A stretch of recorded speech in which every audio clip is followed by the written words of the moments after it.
जब मुझे ब्लैकमेल किया गया, एक आदमी ने फोन किया और कहा, मैं सरकारी इंस्पेक्टर हूं और मेरे पास तुम्हारे खिलाफ सबूत है। $5000 दो वरना तुम्हारा पूरा बिजनेस तबाह कर दूंगा। उस इंसान की 3 रातों की नींद उड़ गई। वो सोच नहीं पा रहा था कि क्या करे, लेकिन जो उसने अगली 24 घंटों में किया, उसने न सिर्फ उसे बचाया बल्कि एक ऐसा राज खोल दिया जिसकी उसे उम्मीद भी नहीं थी। ये कहानी है न्यूयॉर्क के एक ऑयल डीलर की। उसकी अपनी कंपनी थी, कई डिलीवरी ट्रक थे और कई ड्राइवर काम करते थे। उस समय युद्ध के नियम लागू थे और तेल की राशनिंग हो रही थी। हर ग्राहक को सीमित मात्रा में ही तेल मिल सकता था। उसे बिल्कुल अंदाजा नहीं था, लेकिन उसके कुछ ड्राइवर ग्राहकों को कम तेल दे रहे थे और बचा हुआ तेल चुपचाप बेच रहे थे। ये एक गैर कानूनी सौदेबाजी थी जो उसकी जानकारी के बिना चल रही थी। एक दिन एक आदमी उसके पास आया। उसने खुद को सरकारी इंस्पेक्टर बताया और कहा कि उसके पास ड्राइवरों की धोखेबाजी का पूरा सबूत है। फिर उसने धमकी दी, अगर पैसे नहीं दिए तो वो ये सबूत डिस्ट्रिक्ट अटॉर्नी के दफ्तर में जमा कर देगा। ऑयल डीलर को व्यक्तिगत रूप से डरने की कोई जरूरत नहीं थी, लेकिन वो जानता था कानूनन कंपनी अपने कर्मचारियों के कामों के लिए जिम्मेदार होती है और अगर मामला अखबारों में छपा तो बुरे प्रचार से उसका पूरा बिजनेस चौपट हो सकता था। वो बिजनेस जो उसके पिताजी ने 24 साल पहले शुरू किया था। वो चिंता में बीमार पड़ गया।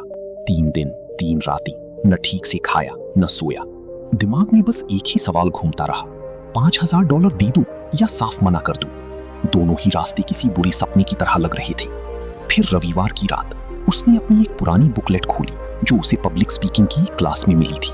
उसमें विलिस एच कैरियर की कहानी थी और एक लाइन थी, बुरी से बुरी का अनुमान लगाओ। उसने खुद से पूछा, अगर मैं पैसे न दूं और वो डिस्ट्रिक्ट अटॉर्नी के पास चला जाए तो सबसे बुरा क्या हो सकता है? जवाब मिला है, इससे बुरा कुछ नहीं, जेल तो हो ही नहीं सकती। फिर उसने खुद से कहा, चलो मान लिया बिजनेस चौपट हो गया, इसके बाद क्या होगा? जवाब आया, तो नौकरी ढूंढनी पड़ेगी। और ये कोई बड़ी बात नहीं थी, क्योंकि तेल के बिजनेस की उसे अच्छी जानकारी थी। बहुत सी कंपनियां उसे खुशी खुशी नौकरी दे देती। बस यही सोचकर उसने राहत की सांस ली। 3 दिन से घुमड़ रहे तनाव के बादल छटने लगी और हैरानी की बात, उसकी सोचने की क्षमता वापस आ गई। अब वो तीसरे कदम पर आ गया, समाधान ढूंढना। तभी एक नया विचार आया, क्यों ना अपने वकील को पूरी बात बताए। उसने तुरंत मन बना लिया और बिस्तर पर जाकर चैन की नींद सो गया। समाधान और झटका, 3:15 से 4:20। अगली सुबह वो सीधा अपने वकील के पास गया। वकील ने साफ कहा, डिस्ट्रिक्ट अटॉर्नी के पास जाओ और उन्हें पूरी सच्चाई बताओ। उसने बिल्कुल वैसा ही किया और जब उसने पूरी कहानी सुनाई तो डिस्ट्रिक्ट अटॉर्नी ने जो बताया उसे सुनकर वो हैरान रह गया। ये ब्लैकमेलिंग का धंधा महीनों से चल रहा था और जो आदमी खुद को सरकारी इंस्पेक्टर बता रहा था वो दरअसल एक जाना पहचाना अपराधी था जिसे पुलिस काफी दिनों से ढूंढ रही थी। सोचिए, जिस डर ने उसकी 3 रातों की नींद छीन ली थी, वो डर एक झूठे इंसान की धमकी भर था और सिर्फ एक फॉर्मूले ने उसे इस सच तक पहुंचाया। संदेश 4:20 से 5:00।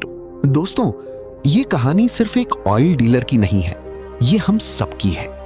जब भी कोई बड़ी मुश्किल सामने आती है, हमारा दिमाग सबसे बुरे ख्याल में उलझ जाता है और हम कुछ सोच ही नहीं पाते।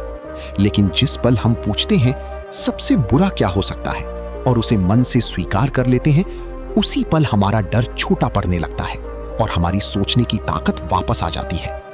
तो अगली बार जब कोई चिंता आपको जकड़े, याद रखिए इस ऑयल डीलर को, जिसने सिर्फ एक सवाल पूछकर अपनी 3 रातों की बेचैनी को शांति में बदल दिया। वीडियो पसंद आया हो तो लाइक कीजिए और चैनल को सब्सक्राइब करना ना भूलें। हम ऐसी ही जिंदगी बदलने वाली कहानियां लाते रहेंगे।